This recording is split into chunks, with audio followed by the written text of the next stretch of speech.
Hello.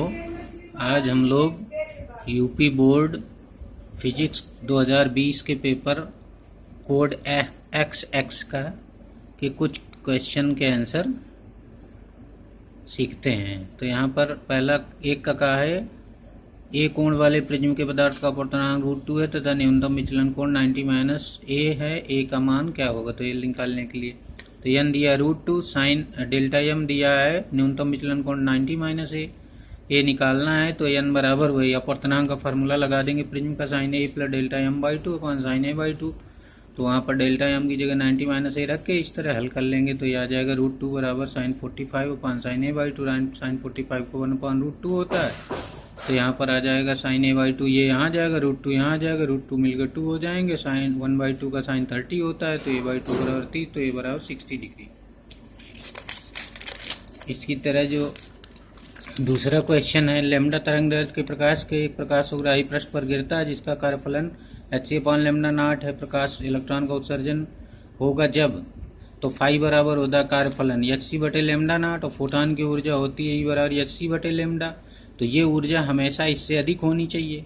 तो hc यहाँ भी ऊपर यहाँ भी ऊपर, ये कम होना चाहिए। तो ये अगर कम है तो ये ज़्यादा हो जाएगा फोटॉन की ऊर्जा, तो लैम्डा कम होनी चाहिए, यानी फोटॉन की तरंग दैर्ध्य λ0 से कम होने चाहिए। तो ये ऑप्शन हो जाएगा। इसी तरह से गा में देखिए, y के मान के लिए इस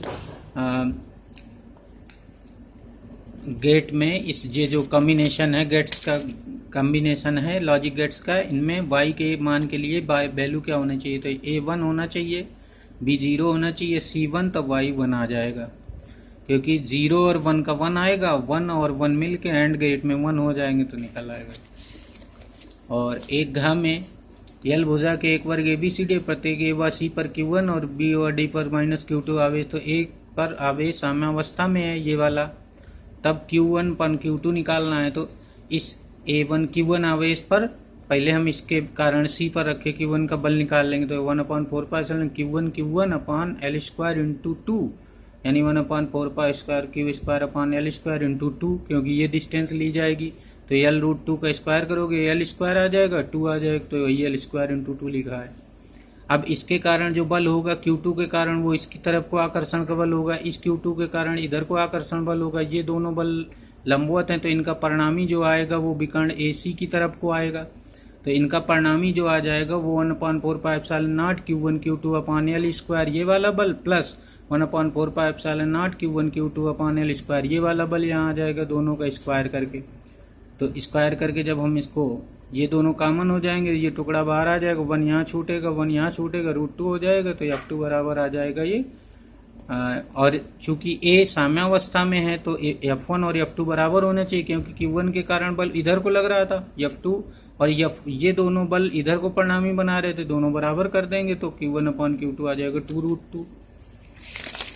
इसी तरह से एक अंगा आर त्रिज्या के दो सकेंद्री वृत्ताकार कुंडलियां परस्पर लंबवत रखी। तो ये दो कुंडलियां परस्पर लंबवत रखी, इनमें प्रत्येक में धारा I बह रही है, त्रिज्या R है। तो चुंबकीय आघूर्ण का सूत्र होता है M बराबर I into A। I current है, A एरिया है, एरिया माने क्षेत्रफल।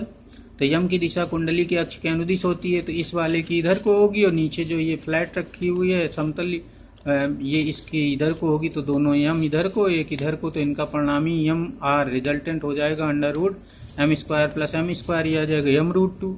और यम बराबर I इंटू A लिख देंगे, तो यम R रिजल्टेंट आ जाएगा IA इंटू √2। I बराबर होता है A एरिया होता है πr², तो यहाँ πr² लिख देंगे, तो mr बराबर हो जाएगा √2 πIr²। तो ये आ जाएगा ऑप्शन। अब एक चा में 100 मेगाहर्ट्ज आवृत्ति की एक समतल वैद्युत चुंबकीय तरंग निर्वात में प्लस x अक्ष की ओर जा रही है। किसी बिंदु पर विद्युत क्षेत्र E 6.0 J वोल्ट पर मीटर हो, तो चुंबकीय क्षेत्र B का मान बताना है। तो जो विद्युत चुंबकीय तरंग होती है उसमें वेक्टर E और वेक्टर B परस्पर लंबवत होते हैं। तो वेक्टर E अगर y डायरेक्शन में है, J का मतलब y डायरेक्शन, तो वेक्टर B जो होगा K डायरेक्शन में होगा। अब वेक्टर B बराबर केवल B बराबर होता है E/C, तो 6/3 × 10⁸, तो ये काट देंगे, तो 2 × 10⁻⁻8 वेबर पर मीटर स्क्वायर, या इसी को टेस्ला कहते हैं, टेस्ला आ जाएगा। तो वेक्टर B जब लिखेंगे तो ये Z की तरफ हो जाएगा, तो K लगा देंगे, तो 2 × 10⁻, ये आ जाएगा। इसी तरह से दूसरा दूसरे में ये सर्किट दिखाया गया है। दूसरा क्वेश्चन जो है, इससे दूसरा सवाल देख लेंगे। दूसरा सवाल ये है, पहला देखिए, ए व बी के बीच तुल्य प्रतिरोध निकालना है। तो ए बी बीच के तुल्य प्रतिरोध निकालने के लिए हम लोग सवाल को पहले ढंग से देख लीजिए। इससे या ए व बी के बीच तुल्य प्रतिरोध ज्ञात कीजिए, तो ये सवाल है, ये सर्किट डायग्राम बना हुआ है इसमें। तो अब यहाँ पर V A is less than V B है, इसका विभव नीचा है, इसका ज़्यादा है। तो जब इसका ज़्यादा विभव है तो ये प्लस माइनस से जुड़ा हुआ है, इसका अर्थ हुआ तो ये उत्क्रम अभिनत हुआ। उत्क्रम अभिनत में इसमें कोई धारा नहीं बहती, तो इस लाइन में कोई धारा नहीं बहेगी, तो ये 30 ओम का प्रतिरोध प्रभावी नहीं होगा, केवल 10 ओम रहेगा। तो आंसर आ जाएगा 10 ओम। और दो का क्वेश्चन देखिए, यदि प्रकाश की चाल वर्तमान चाल की 1/3 हो जाए तो नाभिक के बंधन ऊर्जा पर क्या प्रभाव पड़ेगा। तो यहाँ पर बंधन ऊर्जा का फार्मूला होता है डेल्टा ई बराबर डेल्टा एम इंटू सी स्क्वायर, जहाँ डेल्टा एम द्रव्यमान क्षति है, सी के स्थान पर C/3 रखने पर यह आ जाएगा C²/9 डेल्टा E/9, अर्थात बंधन ऊर्जा 1/9 रह जाएगी पहले की अपेक्षा। तो ये गा क्वेश्चन देख लीजिए इसका। 3000 एंगस्ट्रॉम तरंग दैर्घ्य वाली विद्युत चुंबकीय तरंग की आवृत्ति ज्ञात करनी है। तो 3000 ये हो गया, और लैम्डा बराबर 3 × 10⁻⁷ मीटर में बन गया। न्यू इज इक्वल आवृत्ति बराबर होता है C/λ, मान रख देंगे 1 × 10⁵ आ जाएगा।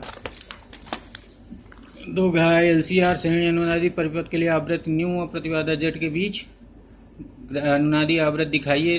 तो अनुनादी समय XL और XC बराबर होते हैं। तो LCR सर्किट का जो इम्पीडेंस होता है जेड प्रतिबाधा वो ये होता है। तो ये दोनों बराबर तो 0 हो गया, जेड बराबर R सबसे कम होगा। तो जब ये सबसे कम होगा तो यहाँ पर पॉइंट लगाएंगे। तो जब न्यू बराबर न्यू नॉट यानी अनुनादी आवृत्ति के बराबर आवृत्ति होगी स्रोत की, तो उस समय प्रतिबाधा न्यूनतम होगी। तो यहाँ पर इस तरह का ग्राफ बनेगा। फिर 2 का अंगा देख लीजिए।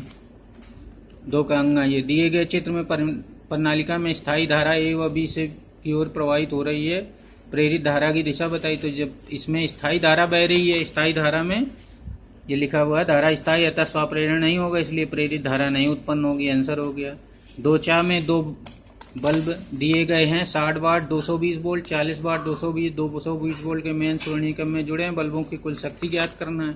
तो कुल शक्ति ज्ञात करने के लिए हम ये करेंगे कि श्रेणी क्रम में धारा समान होती है और शक्ति का सूत्र होता है P1 बराबर V²/R1। अगर इसका प्रतिरोध R1 है, इसका हो जाएगा V²/R2, इसका प्रतिरोध हो गया। तो R1 और R2 यहाँ से निकाल लेंगे। अब धारा I बराबर हो जाएगा V/ टोटल प्रतिरोध R1 + R2।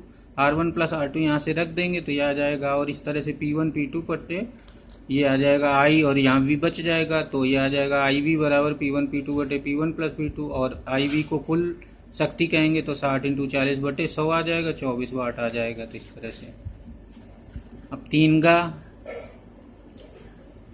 अब इसके 2 तक भी देखिए, फिर बाद में देखेंगे।